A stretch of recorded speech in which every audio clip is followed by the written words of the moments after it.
Sakau, Diana, aš olimpietė. Tu nusipelnėjai taip prisistatyti. Būtų vaizdu. Tinklalaidės metu. Santykių su sportu, pasaulėžiūra, viskas apsivertė iš vis aukštinkojom ir aš tik galvoju, tai taip rezultatas yra. Sveiki atvykę į Talentų psichologijos pirmąją laidą ir mes stengiamės kurti bendruomenę, kurioje sportininkai dalinasi apie savo patirtį iš psichologinės pusės, kuri dažnai būna palikta arba labai privačiai, arba visiškai nustumiama į šalį. Tai šie pokalbiai yra apie erdvę sportininkui pasidalinti, ką jisai išmoko iš savo karjeros, iš savo kelio. Tai kaip ir minėjau, su Diana mes susitikom pirmą sykį TED pokalbiuose. Taip. Ir tenais jinai papasakojo mane labai palietusią istoriją, tokią kaip ir žinutę perdavė jaunai kartai paauglių. Dėl to labai noriu pakviesti tave čionais irgi pasidalinti turbūt savo istoriją, bet prieš tai bendrai gal prisistatyk. Kaip tu iš viso prisistatai žmogui, kuris savęs nežino, nepažįsta, nieko nenutuokia? Tikriausiai neateinu iškart, nesakau, Diana, aš olimpietė.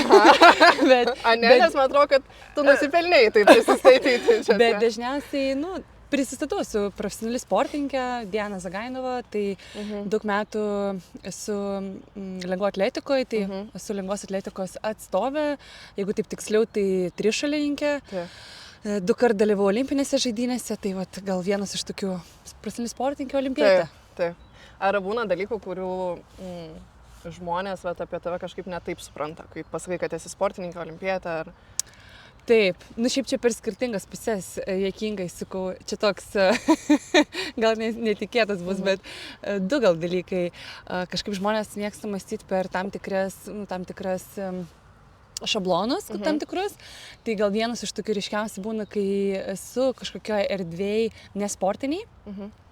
Ir tarkim kažkokie konferencijos, susitikimai, kažkokie neformalūs, kur esu apsirengus šiek tiek kitaip, nes kažkokiais rūbais. Tai čia numeris 1 lyg iš vyro pusės būna, kai susipažįsti ir pratęsti ranką ir susipažįsti ir prisistatai, ką tu veiki gyvenimą, tai visą laiką taip žiūri ir jie, matau, kad ten tokie matematikos skaičiuokliai vyksta, kas čia kažkaip nesueina jiems kažkokie tai galai. Kažkodėl tai jie nebent palei kažkokį mano kūną gali suvokti, kad aš profesionaliai sportuoju, bet vis laik jiems tokia, matau, kad formulės galvoje jungiasi, ar čia tikrai taip. Tai gal čia vienas iš tokių dalykų. O visa kita, tai galbūt Lietuvoje nėra tiek daug sportininkų. Iš tikrųjų, mes turim pas mus tokia maža šalis ir čia tik dabar jau tampa viskas taip populiariau, kad ir per tos tinklus reikštis ir daugiau bendrauti, žmonės daugiau turi to kontakto. Tai dažniausiai, kai tiesiog susipažįsta ir, tarkim, sužino, kad ten olimpietis esi, tai jiems toks yra, tai kaip čia aš taip susipažinau, kaip jiems čia taip, tu šiek tiek paprasčiau tai žiūri, o žmonėms tai dažniausiai būna toks rimtas įvykis, gal taip pavadinčiau. Tai gal tokias reakcijas kažkokias gauna. Tau pačiai neatrodo, kad tai yra rimtas įvykis būti olimpietė?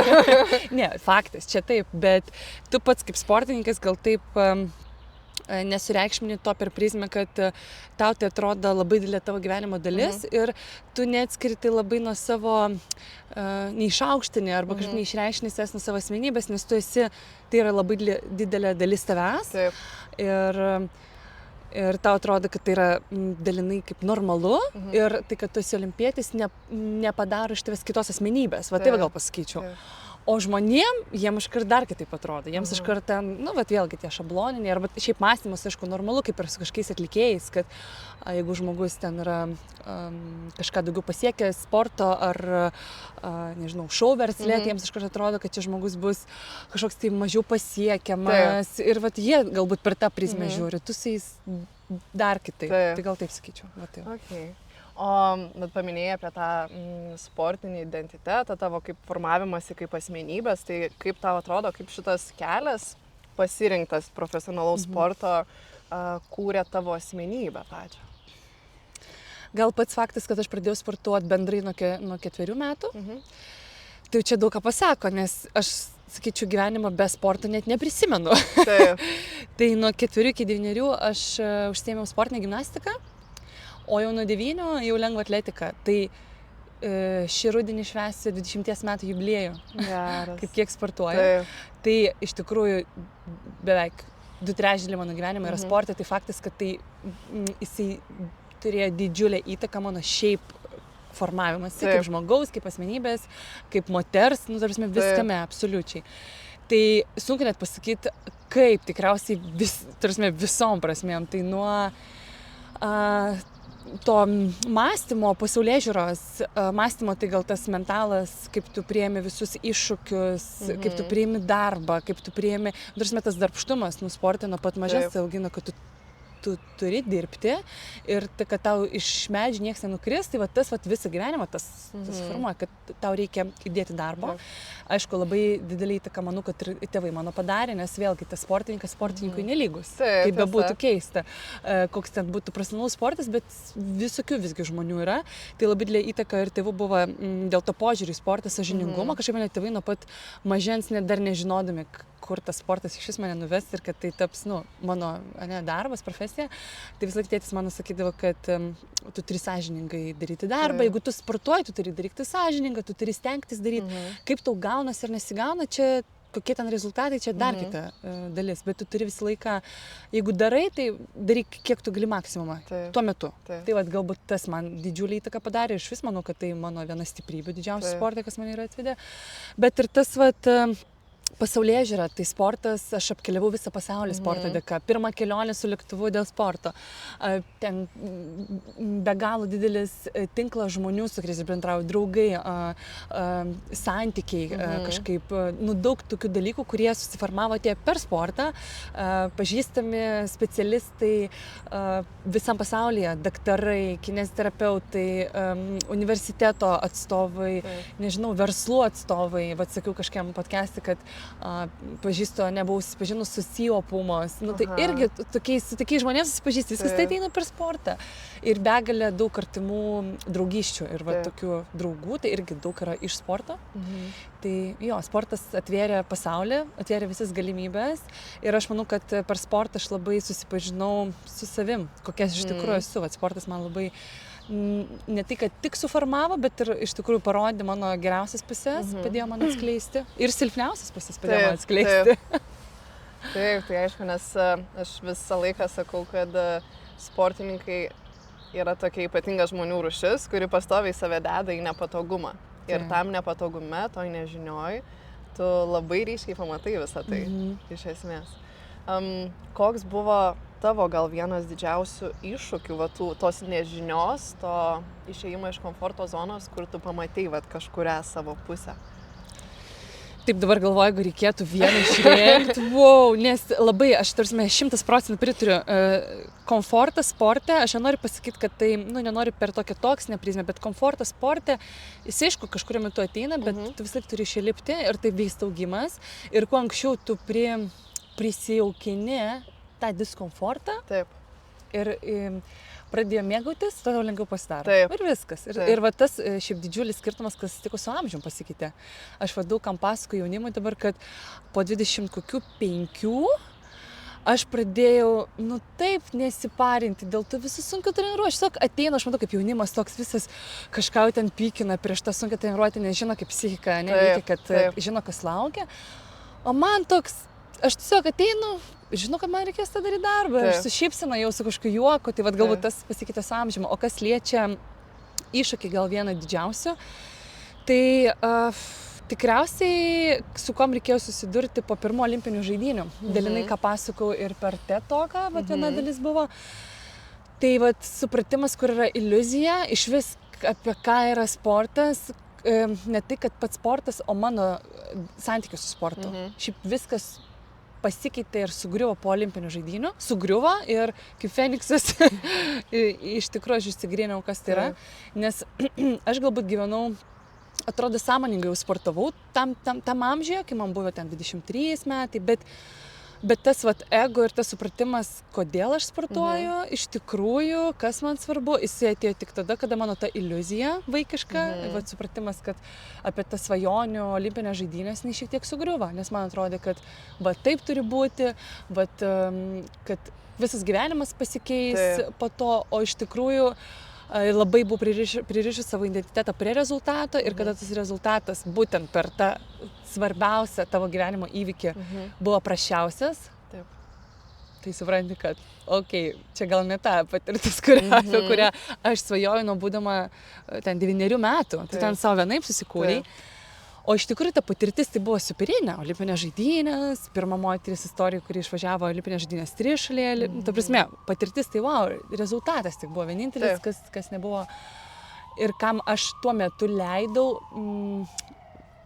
ne tik, kad sugadintą patirtį, aš negaliu tai pasakyti, bet nepasidžiaugti tą patirtim. Ir taip turėjo atsitikti, nes kitaip aš nebūčiau supratus labai daug dalykų.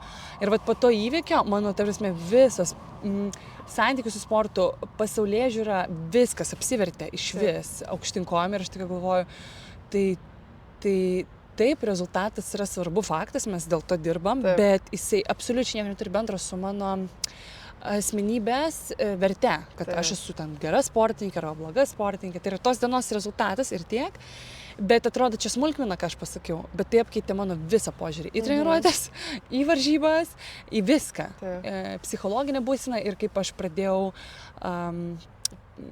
važiuoti į varžybas, kaip aš pradėjau su savim tą santykį kurt, tai aš manau, čia buvo didžiausias mano pokytis. Ir kaip man praėjo antros olimpinės žaidynės, aš sakiau, čia man visata, Dievas, čia kas kaip pavadins, mane tikrino, nes aš visiškai tokį pat rezultatą gavau.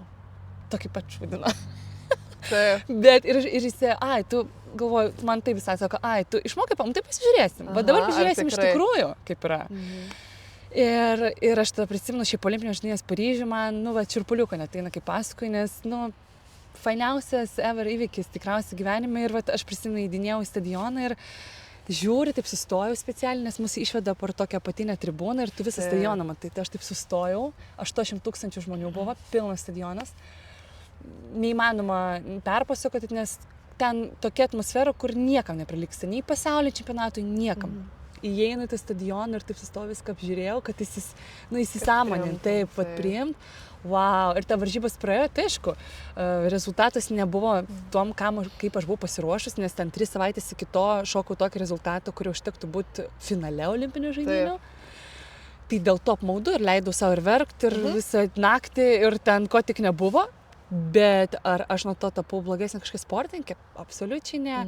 Biškai paverkiau, paskui nuvažiavau į Paryžių, pasimėgavau varžybom, pasimėgavau atmosferą, pasimėgavau viskom, kad tos olimpinės man dar papildomai suteikia. Ir tam patirtim. Tai visiškai kitokia prisiminimai ir emocija. Absoliučiai. Tai manau, kad pamoka išmokta.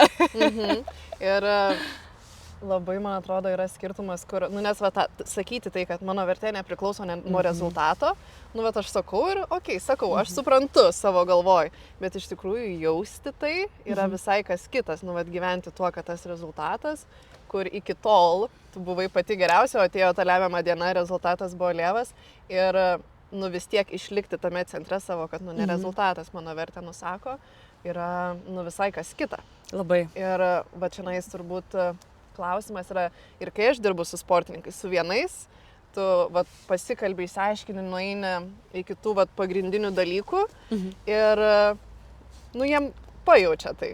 O su kitais atrodo, dirbi metus, dirbi 2 ir jie supranta logiškai, bet išjausti to, kad, tu nesi rezultatas, tu esi visas žmogus iki pat to. Tai gal koks buvo, kaip tu išjautei tai savimi? Tai gal nepaminėjau svarbos momento, kad dabar jau bus 8 metai, kaip dirbu su coachingo specialistė ir sporto psichologijos specialistė. Tai reikia gal pridėti nuo šitą dalyką, nes tai buvo darbas, kurį mes dėliojamės. Ir beje, ir visą tai paskatino mane studijuoti ir irgi apsiimti šitą profesiją. Dėl to, kad aš supratau, kaip tai iš tikrųjų svarbu ir tos klausimus, kuriuos užduodi, tai yra 100% tiesa. Per protą tą suvokti čia yra vienas dalykas, bet aš manau, kad gal didžiausias patarimas arba pokytis, kuris įvyko, pirmą, tai formavosi ne tik per mentalinę būseną, bet per tam tikrą laikotarpį man reikėjo susistatyti labai, aš tai vadinu, vidinę ašę, atramą. Ir jinai turėjo niekaip nebūti susijęs su mano rezultatais. Ką man reikėjo padaryti. Ir kad aš turėčiau ką atsiremti, kad aš žinočiau, tai kas aš tokia, atskirti klausimus, tai kuom aš apsprendžiu savo vertę. Taip. Ir aš savo atsakiau tokius klausimus, kad aš save laikau gera sportininkė, todėl kad aš esu labai darbšti, dėl to, kad aš esu sąžininga, dėl to, kad aš daug dirbu, dėl to, kad mano požiūris į darbą yra tam tikrų būdų, ne, toks ir toks ir toks. Ir aš manau, kad va šitie dalykai mane apsprendžia kaip gera sportininkė. Ir palei tai realiai aš ir vertinu ir kitus sportininkus. Nes aš pažįstu begalę daug nuostabių sportininkų, kurie tiesiog save yra galbūt nerealizavę. Tai va tas dalykas rezultatas tiesiog man parodė, ar aš save galiu realizuoti per rezultatą, ar negaliu realizuoti. Bet kodėl aš save laikau gera sportininkė ir nuo ko ta mano vertė priklauso ne tik kaip sportininkės, bet kaip ir žmogaus, kaip ir asmenybės, bet aš ten daug sustatinėjau. Ir plus vienas dalykas, tu sustatai tą, ne, tu ten dirbi, tu rašai, tu mastai per protą, bet tuo pačiu ir gyvenime turi tą labai patvirtinti. Jeigu tu sakai, kad mano vertė yra dėl to, kad aš darbšti, arba aš esu sąžininga su savim, su kolegom, su darbu, aš nuoširdžiai stengiuosi ir tu ateini treniruoti ir nusukinėjai darbą, tai tavo gaunasi didžiulis konfliktas vidinis. Nes tu savo sakai, kad tai yra mano atrama, elgiesi kitaip, tu ateini varžybas ir pasąmonė viskas išplauks. Tugi žinai, kad tu ten to nepadarai, tugi žinai, kad tu ten pamelavai kažkam, ir tu supranti, kad o ne, aš neturiu atramos, visiškai.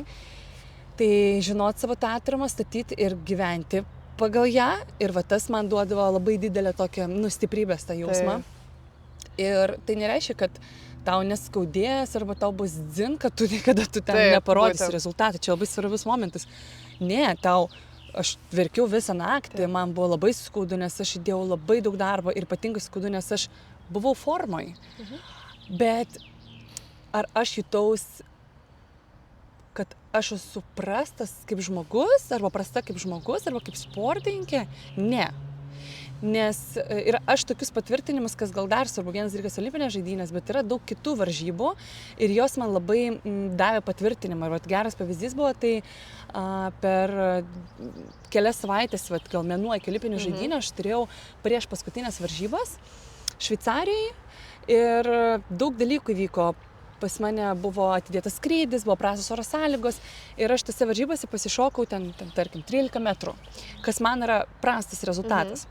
Ir aš suprantu, kad man liko už savaitės dar vienos varžybos, Lietuvos čempionatas, ir po kurių apsispręs ir aš važiuoju olimpinės žaidynės. Tai ten bus paskutinė stotelė. Ir aš suprantu, kad aš tik ką pasišokau 13 metrų. Likus savaitę kitų varžybų. Blogiausią rezultatą šiam sezone. Ir jeigu aš sau leisčiau savo vertę prie to pririšti, tai man būtų viskas, šakės. Aš jau atvažiuoju šitą čempionatą, o tam čempionate aš turiu dar vieną galimybę išsikovoti tą kelialapį. Ir aš žinau, kad tam čempionate man reikėtų, paskaičiavimus, kad aš važiuočiau, man reikėtų pasišokti geriausią rezultatą per 5 metus.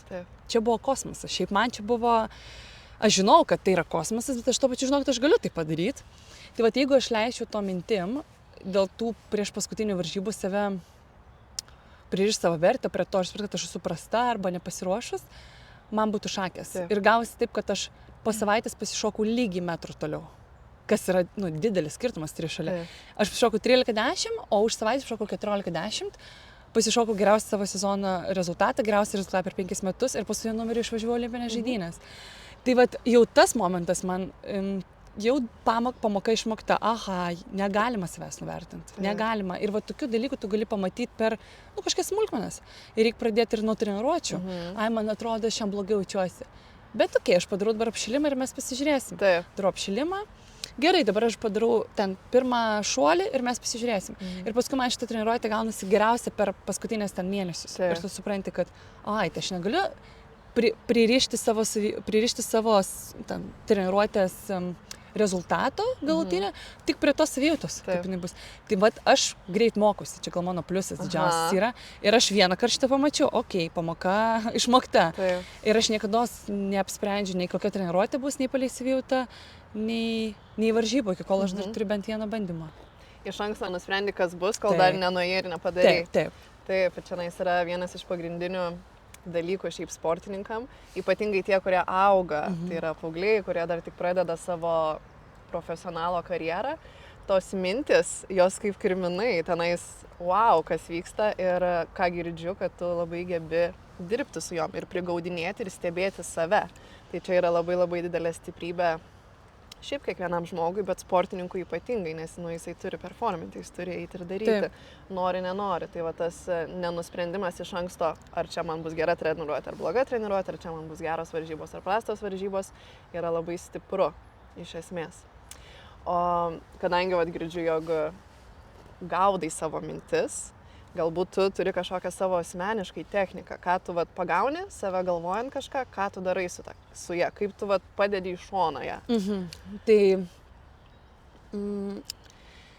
iškart pasakysiu, tai neatėjo man per vieną dieną, tai tikrai buvo darbas ir kodėl aš sakau, su tom reikia dirbti ir dirbti, aišku, geriausia, aišku, su specialistu, su žmogum, kuris tave gali naviguoti, nes tai nėra lengvas procesas, bet didelę įtaką padarė pati ta savistaba. Tai pats supratimas, sąmoningas požiūris į save ir savo mintis, nes tu, kada turi savistabą, tu pradedi tas mintis pastebėti. Taip, čia pirmas dalykas iš viso, kad supras, kaip tu veiki. Nes kurie žmonės stovi, ten pas tave kažkas vyksta ir tu jau ten išskridai su to mintim kažkur, tu net nesupranti, kad tu ten turi dabar šokti, o tu jau save į tokį burbalą įsukai su to mintim.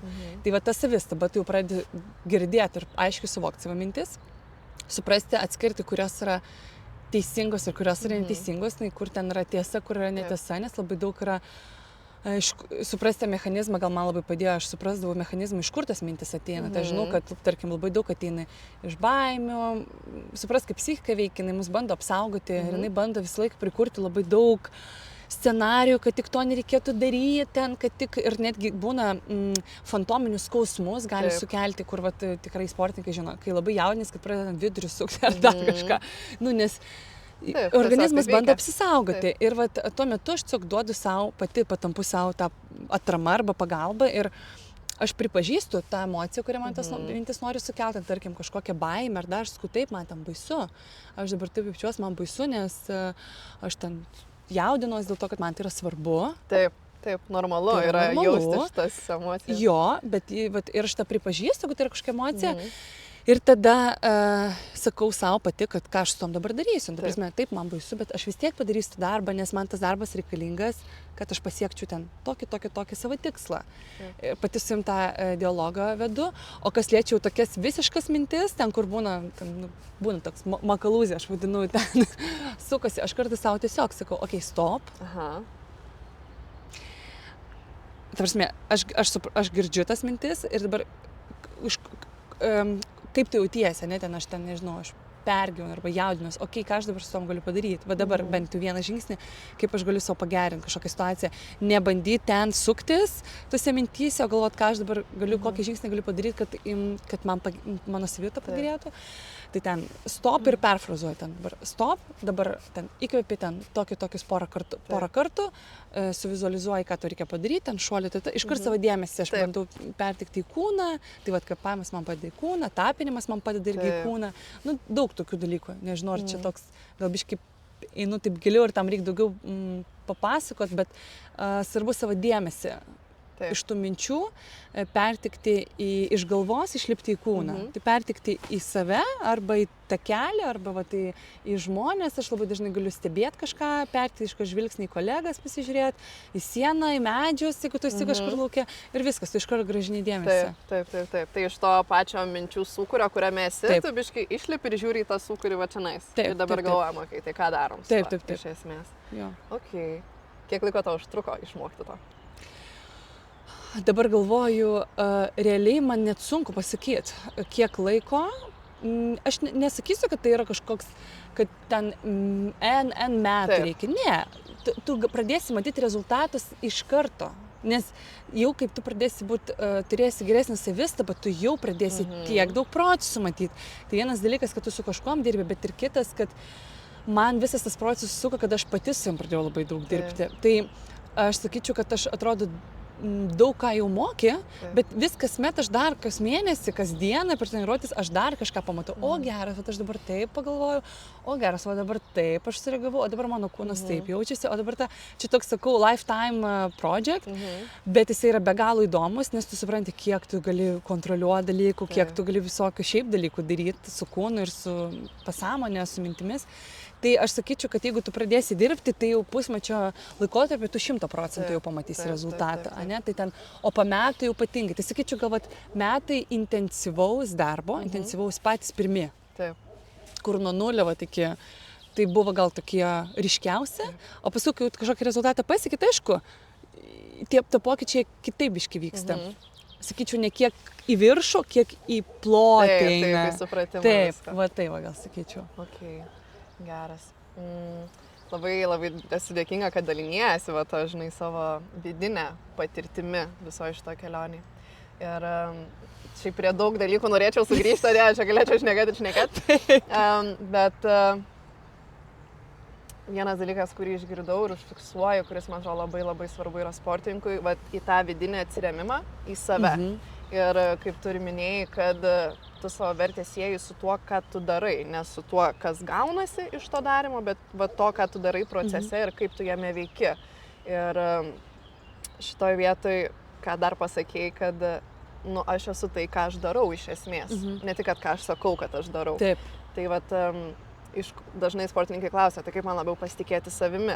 Ir tada aš klausiu, o tai kaip tu kitų žmogum pasitikė? Kodėl? Už ką tu pasitikė kitą žmogų? Tai dažniausiai būna dėl to, kad jis tęsi savo duotą žodį, jis sako tiesą. Tai kai mes tęsim savo duotą žodį, tai mes bildinam, statom tą santykį su savimi ir pasitikėjimą savimi. Tada atsistojus prie starto linijos, didžiausiame pasaulyje renginyje, tu žinai, kad, taip, aš esu darbšti, nes aš teisėjau visą laiką tuos savo duotą žodį. Tai man atrodo, čia labai labai svarbu yra užfiksuoti, kad tas pasitikėjimas savimi ne tik iš tų rezultatų, nes jie yra pasiekmė to viso to. Taip. Ir ne visą laiką yra kontroliuojami, bet kad tai yra iš to, kada tu pasakai ir tada padarai tą, ką pasakai. Taip, labai svarbu, svarbus momentas paminėtas, labai svarbu daryti tai, ką tu gali kontroliuoti. Nes visas išorės pasaulis, tuo pačiu rezultatai, tuo pačiu kiti žmonės, tuo pačiu pagiros, arba ne, čia viskas yra išorė ir tu neturi visiškai jokios kontrolės virš jų. Ir jeigu tu bandysi tai kabintis, tai psichikai niekad nebus ramu, kai tu kabinėsi tai, ko tu negali kontroliuoti. Psichika bus ramu, kai tu užsikabini už tai, kad tu pats gali kontroliuoti, tai yra tik apie vidinius savo resursus. Tai va tada ir sakau, tai tavo vertė nusako, tavo vertė, tai pats tą nuspręsi iš kokios būtent, bet tavo elgesys su savim pačiu. Tai va, kaip tu čia gali kontroliuoti. Tai va tas labai svarbu. Taip, gal sakyčiau. O tu paminėjai ir kad buvo tas momentas, kad va, į antras olimpinės žaidynės tu keliavai, tavo pasiruošimas buvo maksimalus ir atvari ir va. Taip. Va taip. Gavosi kaip gavosi. Tai gal šitoje vietoje noriu pabrėžti tiesiog, ką aš dažnai sakau sportininkams dirbant asmeniškai, kad tu gali būti pasiruošęs 100% ir tau vis tiek, tu gali būti visą savo širdį atidavęs ir tau vis tiek, nepait gali. Taip. Kaip tu pati su tuo dylinai? Kaip dylinau? Pirma, tai sakei, jo, kad aš leidžiu emocijom faktas, nes tai yra didžiulis sukrėtimas, tai yra, ta prasme, kiekvienam sportininkui, kiekvienam žmogui, kada tu kažkam ruošiesi, kai kuriems žmonėms ypatingai svarbus, tai nežinau, gali būti kažkoks mažas renginys, nežinau, santykiai, bet kas tai yra svarbu. O čia, tarsi, čia yra kažkas, kas vyksta vieną kartą per 4 metus. Aš net nekalbu, kad kartą per 4 metus. Žmonėms kartais tai niekad gyvenime neatsitinka. Tai kartais gali būti tau one time, tas lifetime event, vieną kartą gyvenime toks įvykis gali būti. Ir aišku, kad tu jausi labai daug emocijų, jeigu kažkas tau ten nepavyks ar ten neduok Dieve, kai būna sportai, kai susitraumuoja per tas varžybas ar dar. Tai čia didžiulis stresas ir tam reikia leisti išbūti ir išgyventi lygiai taip pat kaip su bet kokiu praradimu, ten ir taip toliau. Tai aš tikrai leidau savo ir aš manau, kad čia buvo didžiulis skirtumas po pirmo olimpinių ir kitų, nes pirmas aš taip nesureagavau. Aš pabėgau nuo to, aš tai vadinu. Aš pabėgau ir paskui mane tas pasivijo. Taip. Ir smogė. O dabar labai geras momentas, kur neprimtos emocijos, tada gal ir gerai, bet paskui pareina. Faktas, nes emocijos yra du dalykai, tai arba jis išreiškia, arba viduje lieka. Trečio variantų nėra. Taip yra. Tai antrą kartą aš labai sąmoningai leidau savo išbūti ir man labai patiko ir aš labai tom didžiuojuosi, kaip aš tą ištraukiu.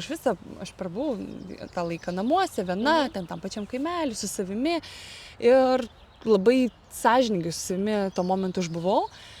Ir taip nefaina, ir taip nesmagu, ir pasidalinau ir su artimaisiais žmonėm, bet kitą rytą prisimenu labai gerai vienam interviu pasakotą pokalbį turėjau su savo mama. Ir kai mes susiskambino, mane iškart ryte paskambino, nes po varžybų man nieko neparašė, nes artimi žmonės jie viską žino. Ten tu nieko nepasakysi. Ten nieks nepadės, kad tu pasakysi tuo momentu, čia vienas dalykas. Antras, jie, mano, turi tokią strategiją, taip biškai atsitraukti ir tada kitą ten rytą jinai man paskambins ir mes bandysim. Tai man skambina iš pat ryto, o aš prisimenu, aš taip blogai atrodžiau fiziškai, aš buvau labai patinus, nes aš visą naktį verkiau.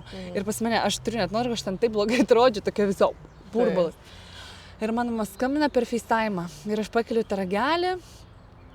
Ir jinai mane pamato ir jinai taip akis, taip išsigas, nes mane rytai iš vis, kada tokia bus, jinai mato, čia man nėra labai įprasta. Ir jinai taip, Diana, sako, kas yra, aš sakau, mama, sakau, va čia, tai va, sakau, man nesigavo, aš sakau, taip norėjau, man nesigavo, sakau, ir va, aš buvau formą, ir aš buvau pasiruošus. Ir sakau, ir aš įsigau, ir man gėda, sakau, o, žinot, ir žurnalistai, tam visi jau dabar rašinėtų, o man dar va ta visa būsna, sakau, ir man gėda, sakau, yra, nu, žmonės, ir aš švęs laukiu, ir kiti iš manęs laukia, ir jinai sako, Diana, tu ką, sako, tu jo ką, nu, aš tai pasakiau savo tą pirmą emociją, čia normalu, bet pasąmonė, aišku, aš žinojau, kad tai, ką jinai sako, yra tiesa. Ir jinai man sako, tu iš vis niekam nieko neskolinga, tu išsikovoji kelialapį, tu atvažiavai, tu viską tai padarai. Viskas, sako, tai yra tavo, tai yra tik apie tave. Kam gėda prieš ką, prieš kokius žmonės, sako, tu juokauji, sako. Vai, sako, eik nusiprau, sako, ir pasiruošk, susirenk, sako, eik į Paryžių, pasižiūrėk, nes jinai žinojo, kad mes taip, vat, dėžutį sėdim tam Paryžiui, niekur neišeinam, nes varžybos, sako, pasižiūrėk, kaip kitiems sekasi, kaip miestą pasižiūrėk, Paryžius. Ir aš tada galvoju, wow, vat, nu, vat tas besąlygiškas, visiškas palaikymas. Tai vat, galbūt tas irgi man tikrai padėjo, nors sąžininkai pasakysiu, tam amžiui aš ir pati savo tą galėjau suteikti atramą, bet tas mamos palaikymas, nu, jisai be galo daug reiškia. Kai tave nieks nevertina už tavo rezultatus. Kai tave vertina dėl to, kad už tai, kad tu tiesiog esi ir viskas. Ir tai vat leidau savo paliudėti, o paskui tikrai nefeikinau ir paskui aš tiesiog tą ir padariau, aš išėjau į miestą, aš susitikau, mano kaučerė buvo atvažiavus pas mane į Olimpinės žaidynės kartu, mes išėjom kartu su ją vat, į miestą, aptarėm visą tą, kaip aš jaučiuosi, kaip kas praėjo ir aš tiesiog leidau savo būti tarp žmonių, leidau savo eiti, dalyvauti renginiuose, žiūrėti varžybas, bendrauti su kitais. Ir po truputį ten savaitės laikotarpį aš atsigavau, ta aplinka irgi padėjo, nes tu supranti, kad wow, tai reikia dabar mėgautis tom, kur tu esi. Ir paskui po kelių, va ten, nežinau, savaičių, mėnesį laikotarpį, tu supranti, kad iš tikrųjų toks buvo momentas labai ryškus man, kur aš supratau 100%, kad aš noriu ruoštis sekančiam olimpiniam ciklui ir tai buvo per olimpinių žaidynių uždarymą. Atidarymę aš nedalyvavau, nes prieš varžybas visi bijo dalyvauti ir kažkur eiti tokius masinius renginius, nes ir susirgt galima ir visi stengiasi ruoštis varžybom. Bet uždarymą mums leido pasilikti, paklausė, kas nori ir aš su tikrai taip. Buvo fantastiškas, ta prasme, buvo pilnas stadionas žmonių ir vat visa atmosfera buvo. Ir mes sėdėjom sceną ir jau ten perdavinėjo tą olimpinę ugnį ir, man atrodo, buvo Los Andželo atstovai. Ir tada prisimenu, kad tas LA ženklas taip išėjo, taip išsidegė ir taip olimpiniai žiedai visi taip nušvito ir pakilo ir aš taip žiūriu ir tokia muzika, atmosfera buvo. Ir aš taip žiūriu į tą žiedus ir galvoju, va to momentą aš supratau, kad, nu, aš dar vienam ciklui tada noriu pasiruošti dar vienam ciklui, nes tu turi priimti tą sprendimą, nes ten yra ką veikti. Jo, ir ne tik, kad fizinė prasme net nekalbu, tu turi pasiruošti, kad reiškia savo visą gyvenimo būdą, kažkokius planus, turi viską tam priderinti ir nusiteikti tam. Ir tai dar net nežinodamas, aš tu ten atsirinksiu, nežinos tik metų laiko iki olimpinių, bet jau 4 metus tu turi tai įdėti. Tai va aš ten tą supratau. Tai dar net neišvažiavau iš olimpinių žaidynių, nežiūrint tai, kad va tokia patirtis buvo, aš jau žinau, kad wow, tai buvo verta. 100% buvo verta. Ir jeigu, ta prasme, net pasakytų man, ar gal norėtų nepatirti to, ką patyrė, va tą, ne, kažkokias skaudžią patirtį, oi, ne, tikrai, geriau tai negu nieko, tikrai geriau tai. Tai va. Ir irgi čia noriu užfiksuoti tavo labai stiprų pasakytą dalyką, kad tu niekam nesi nieko skolinga. Kai eini į atstovauti, šaliai neatstovauti, bet tu išsikovoji tą kelialapį. Taip. Tu darai tai dėl to, nes tau tai yra gera ir tau tai yra įdomu ir tu per tai augi. Ir man atrodo, dažnai sportininkam būna šitoj vietoj toks pastrigimas, kad jie jaučiasi atsakingi prieš kažką kitą. Taip. Nes aplinka taip, kažkas blogai pasirodo, tai čia, kodėl mes ją išsiuntėm. Arba kaip jinai čia taip galėjo, arba iš viso jau krepšinio komanda kokią nors pralaimė, tai iš viso, ką jie čia žinai, kur krepšinis Lietuvos sportas. Tai ką jie čia iš viso nieko nesugeba, ta mūsų komanda. Ta prasme, ką jūs šneka, čia jie net neprivalo nieko jums parodyti. Taip, aš gal sakyčiau, čia ateina iš to, kad, tokia mintis. Nėra nei vieno sportininko, nei vieno, aš kalbu apie jau tokius, profesionalų lygį kažkokį. Net jaunimo tarpe, bet kurie jau ruošiasi kažkam. Nėra nei vieno sportininko, nei vienoj sporto rungtyje, sporto šakoje, kuris eitų varžybas ir nesistengtų. Neegzistuoja. Būtent. Nėra nei vieno varžybo, kuris aš dalyvaučiau ne 100%. Nes net jeigu man treneris sako, Diana, šitas varžybas mes darysim kaip treniruotę, dėl to, kad tu esi ant krūvio, pirmas varžybas. Gerai, bet aš vis tiek ten nusteikimas, pasirašymas, atsidavimas yra 100%. Niekados negali stengtis 50%. Jau net nekalbu apie olimpinės žaidynės. Žmonės visą gyvenimą ruošiasi tam. Ir jeigu tas žmogus visą save atidavė ir jam nepasisekė, jūs galvojat, kad jūs pergyvenat, arba čia, tai jūs net nežinot, kas pas jį vyksta viduj. Tai tuo momentu aš čia manau, biškį su švietimu ir kultūra mūsų ir to supratimu, kas yra sportininkas, kaip atrodo jo vidinis gyvenimas, kaip atrodo tas pasirašymas. Ir nevertinimas sportininko vien tik pagal rezultatą, jau dabar tas po truputį keičiasi. Ir aš manau, kad tai keičiasi dėl to, kad dalinai, kalbėjau ir olimpiniam forume, atėjo soctinklai ir jie leidžia sukurti tą ryšį su fanų biškį tiesioginį. Ir fanai pradeda ne tik matyti tave su rezultatais, bet jie pradeda matyti, kaip tu treniruotės darai, jie pradeda matyti, kaip tu ten atrodai, kaip tu ten jauties ir jie to pradeda galvoti, tai čia toks paveikslas, ne vien tik ten, tie ten 14-50. Tai tai aš sakyčiau, kad tas gal padeda ir čia žmonių reikia daugiau to supratimo, nes kartais nelabai susimąsto ir kiek tas žodis gali žeisti žmogų arba įskaudinti. Tai Dabar tu jau, kaip sakai, švęsi 20 metų savo sporto, labai iš tikrųjų didelis skaičius ir labai graži sukaktis. Kokį patarimą arba kokią žinutę tu perduotum savo 13-metį versijai, 13-16 metų, kai dar tik ėjai link šito? Šiaip čia tai man tokiausiai klausimai tokių šiurpuliukų sukelia, nes, tu gerai aš moku pereiti tas būsenas ir aš galvoju, tuo metu aš ant tiek neįsivaizdavau net. Aš sportavau, nes man labai patiko, man buvo fun. Ir aš gal savo palinkėčiau arba pasakyčiau, pirmiausia, tai iš vis nieko nebijoti. Nieko nebijoti ir nebejoti savimi. Klausyti savęs. Klausyti savęs, kartais daugiau negu kitų žmonės aplinkui. Mes visi turim tą, aš sakau, vidinį balsą arba intuiciją, kurie mums dažnai duoda supratimą, ar tai yra teisinga ar ne, ar tas žmogus, kad tau sako, yra teisinga, ne, tai reikia tiesiog mokėti tą išgirsti. Ir tai savo patarčiau nebijoti. Ir gal pasakyčiau, reiškiant, kad pasitikėti tuo vidiniu balsu. Ir nebijoti iš vis nieko. Nebijoti iššūkių, nebijoti,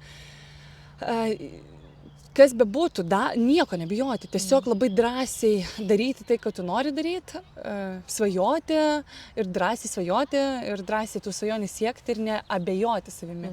Ir kitas gal dalykas, kad pasakyčiau, kad tu net neįsivaizduoji, koks tavęs gyvenimas laukia ir kad išsipildys visus tavo svajonės ir dar daugiau.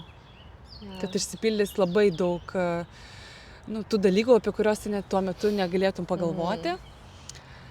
Ir kad taip, gal tokį savo dalyką pasakyčiau. Labai gražu. Ačiū tau labai, ačiū, kad dalinaisi savo patirtimis, savo mintimis. Labai man, kaip sporto psichologija, yra labai gera išgirsti šitus dalykus iš sportininko. Nes dažnai būna, kur aš ten sakau, kažką sakau. Ir sportininkai tokie, jo. Bet tada, kai sportininkas jau tai sako, kad tai įmanoma, gal čia apie tai.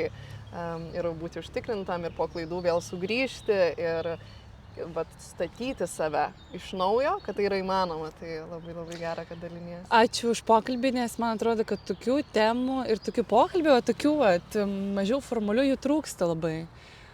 Kad ypač ir jaunimui, ir ne tik, realiai ir suaugusiems sportininkam, šiek tiek suprasti, kas ten ta galvoj vyksta ir kaip tai atrodo, kaip tiem kitiems sportininkams sekasi, nes visi mato tik tą jau finalinį kažkokį rezultatą ir jiems atrodo, kad tai ateina be jokių trikdžių arba be jokių sunkumų arba be abejonių kažkokių, tai iš tikrųjų ne, visi mes žmonės. Visiškai. Taip, tai va.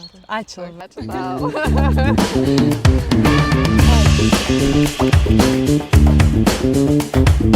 tau.